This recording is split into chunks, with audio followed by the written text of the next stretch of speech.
Hello and welcome back to my channel. Today I want to talk about the importance of learning from the stories of others. I also want to address the serious issue of abuse and how it can happen anywhere to anyone. Welcome to my channel Abuse Insights, where I create contents on abuse topics to include but not limited to childhood or domestic abuse. So let's dive right into it. Now, have you ever heard a story that really resonated with you? One that you can learn from and apply to your own life. It's important to realize that we don't have to go through everything ourselves to learn from it. Now, listening to other people's experiences can be incredibly valuable. Now, one story that I want to highlight is that of the amazing global icon, Grammy winner, electrifying.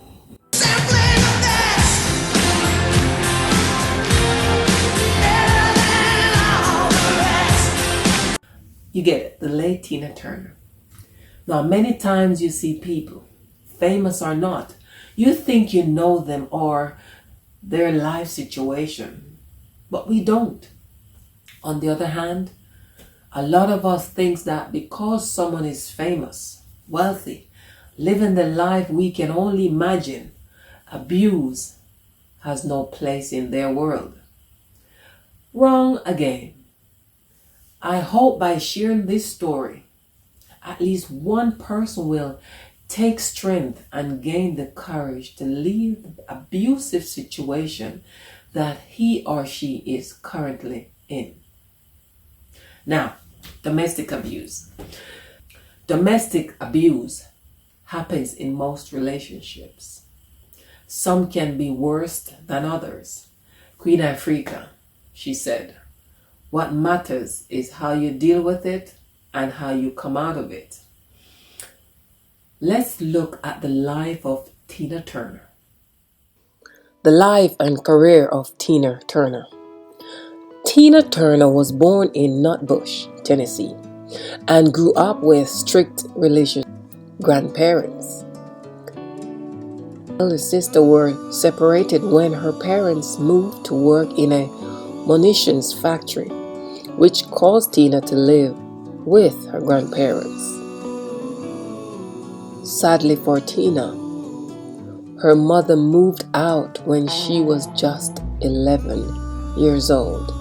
Tina started singing in her local Baptist church and went on to become a cheerleader in high school. After graduating, she got a job at the hospital and began pursuing a career in nursing. However, Tina's life changed when she met her first husband, Ike Turner, whose band she joined and established a personal relationship with him. Ike was already established as a performer and session musician, and his band was one of the biggest attractions on the R&B club circuit. After she married him in 1962, together they had several hits and toured the world. By the mid-70s, Ike was heavily dependent on alcohol and cocaine, and his controlling attitude over Tina's life and career had escalated into physical abuse at home. Tina's husband, Ike, beat her with a wire coat hanger, shoe stretcher, while she was pregnant, and even burned her with scalding coffee, amongst other things. The abuse became too much for Tina, and she eventually left him. It wasn't easy, but in July 1976, Tina fled with just a handful of loose change in her purse and spent months hiding with friends while suing for a divorce.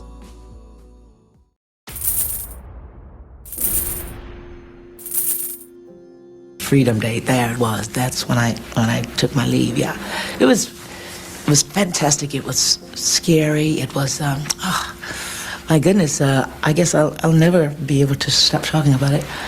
And I wish the movie had actually been able to have been shot precisely. It had been a very difficult day because it had become a time when it was difficult for us to get music and airplay. Record companies changing hands. As soon as we would give a record company a record, the whole team is gone and new people are in, people that don't really care about Ike Tina's music, et cetera, et cetera. So it was getting harder to please the record company as well. And of course I was to blame because I wasn't singing the songs properly.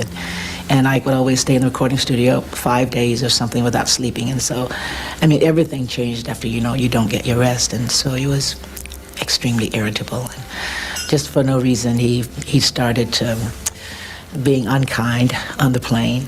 And it was the first time I said, no, I'm here, I'm trying to do something here, so to speak, which I've told the story in terms of my loyalty, and I say, but I'm not going to go through this fighting part, because actually Ike's life with another woman is happening then, and it was known, it was a reality, and all of that I had accepted, and I just knew it was just a matter of time.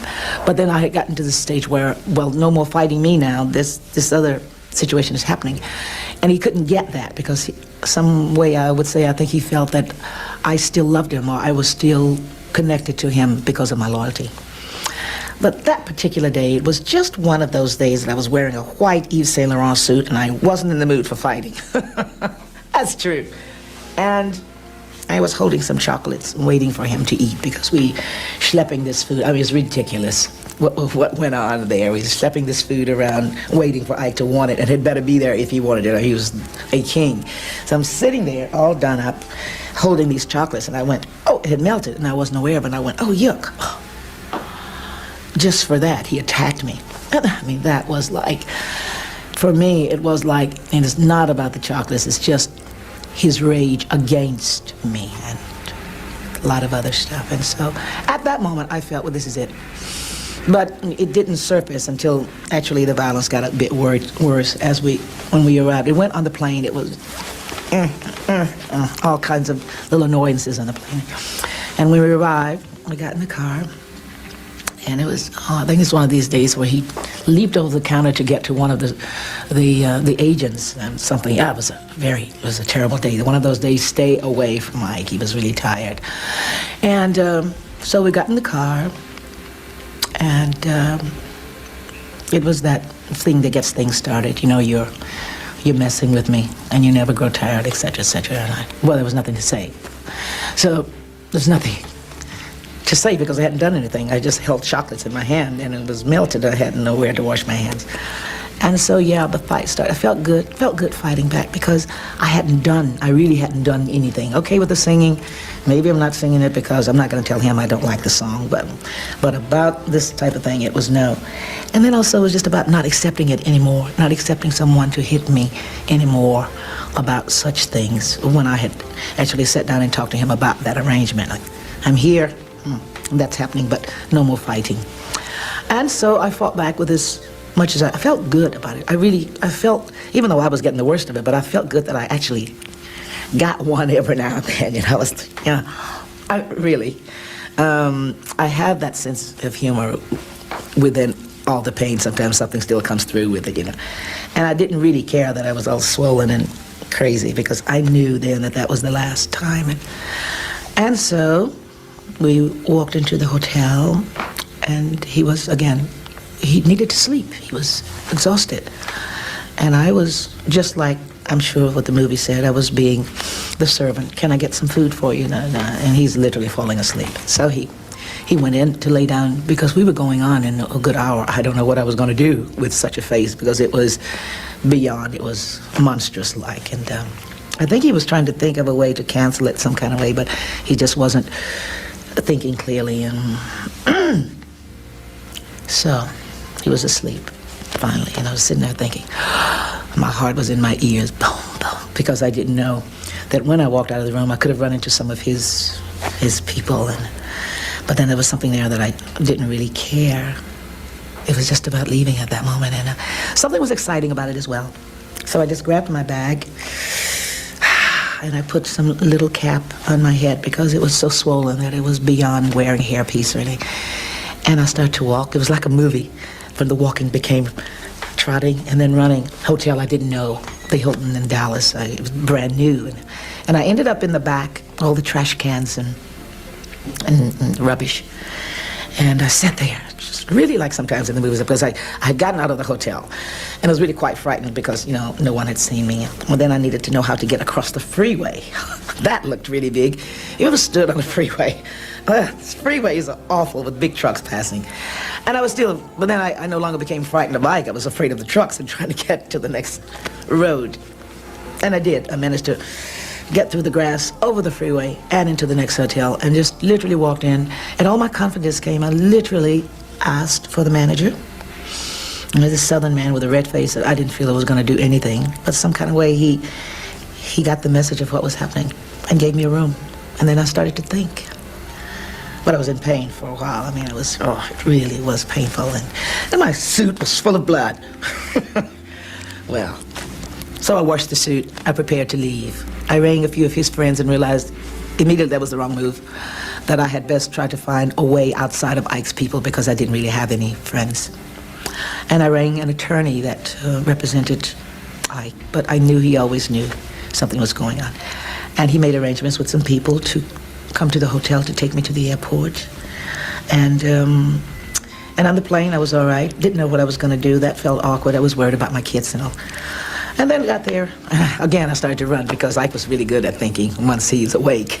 And I thought he just might be at the airport when I arrived.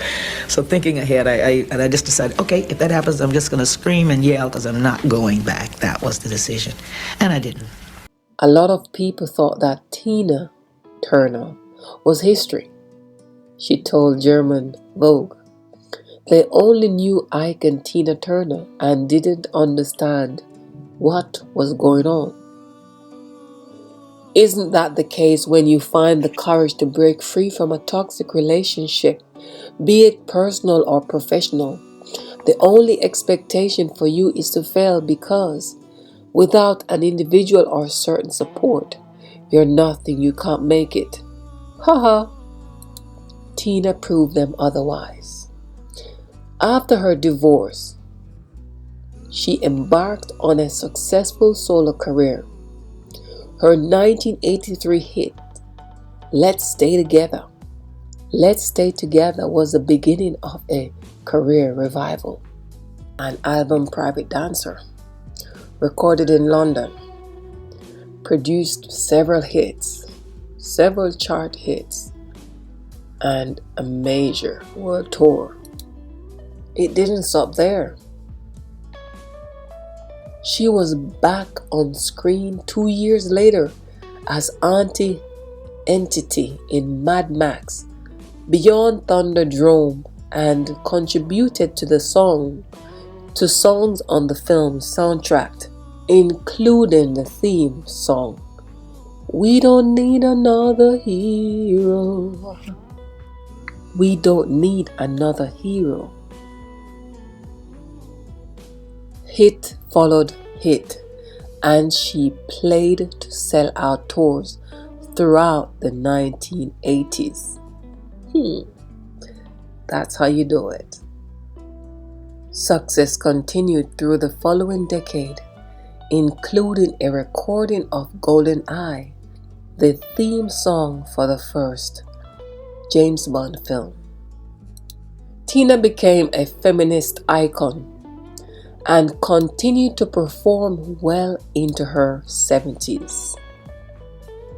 In 2013, at the age of 73, she became the oldest person ever to feature on the cover of Vogue magazine. I will never give in to old age until I'm old, Tina said. I am not old yet.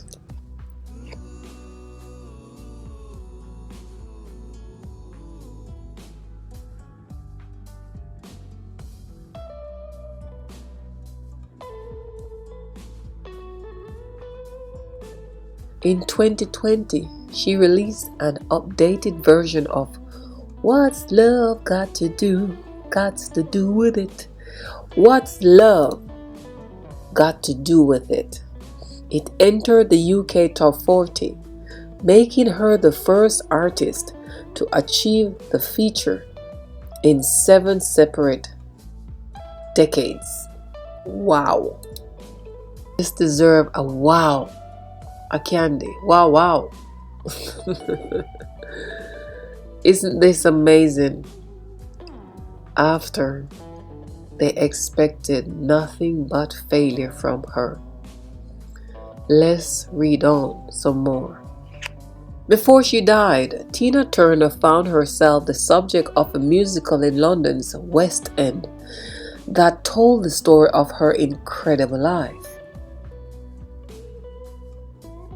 She was once asked what had driven her on through the years of struggle and abuse. You know what she said? Her reply to that question is this: I've stayed on a course from the beginning to the end because I believed in something inside of me that told me that it can get better. Isn't that powerful? What can you take from Tina's true life story today?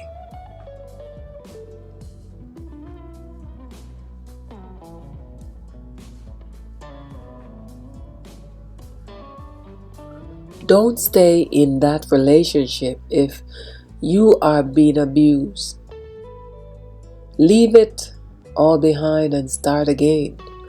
Tina did. You can too. Starting over may seem hard, but guess what?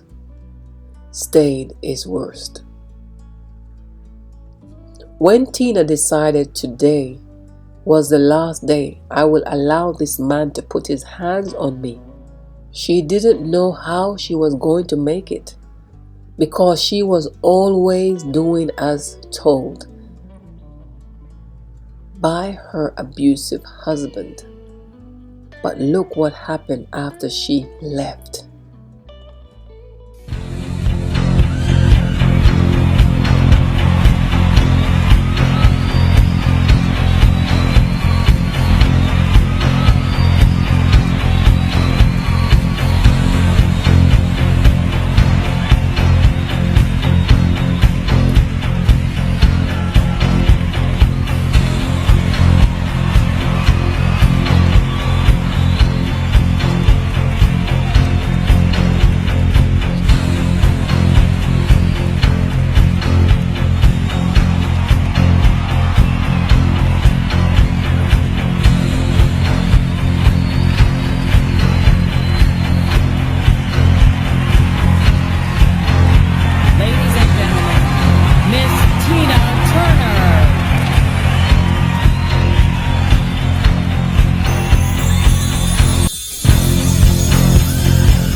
It's easy to think that abuse only happens to certain people in certain situations, but that's simply not true.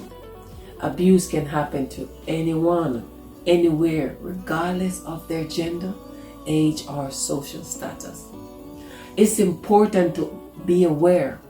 It's important to be aware of the signs of abuse and to take action.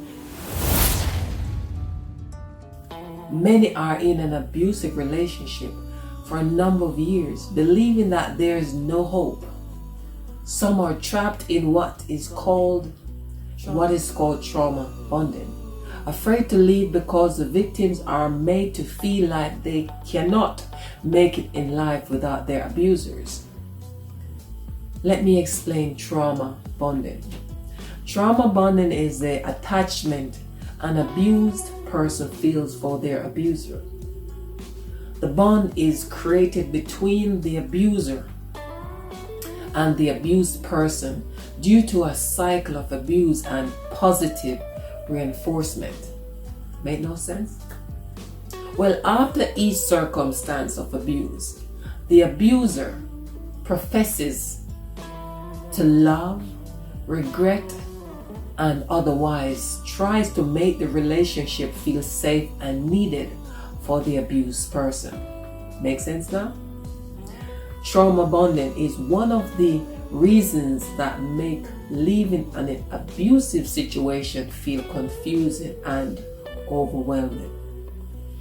It involves positive and or loving feelings for an abuser, making the abused person feel attached to and dependent on their abuser. In Tina Turner's case, she eventually found the strength to leave her partner and start a new life. It wasn't easy. Of course, it was confusing, but she knew it was the right thing to do. Her story is a powerful reminder that we should never tolerate abuse and that there's always hope for a better future. In closing, we can all learn from the stories of others. Whether it's a story of triumph over adversity or a creationary tale about abuse, there's always something to take away. And when it comes to abuse, we need to remember that it can happen to anyone, anywhere. By being aware and taking action, we can help prevent abuse and create a safer, more compassionate world for all. As I always say, thank you for watching. Please, let's continue to hope and grow through action by doing something positive each day to not just impact our own life, but the lives of others. And remember to like and share with others. You never know who needs this message today. Stay tuned. There are great contents to come. Have a wonderful day. Until next time, take care. Thank you for watching. If you have not yet subscribed, why not do so today? And if you have listened to this video this far, please click the like button.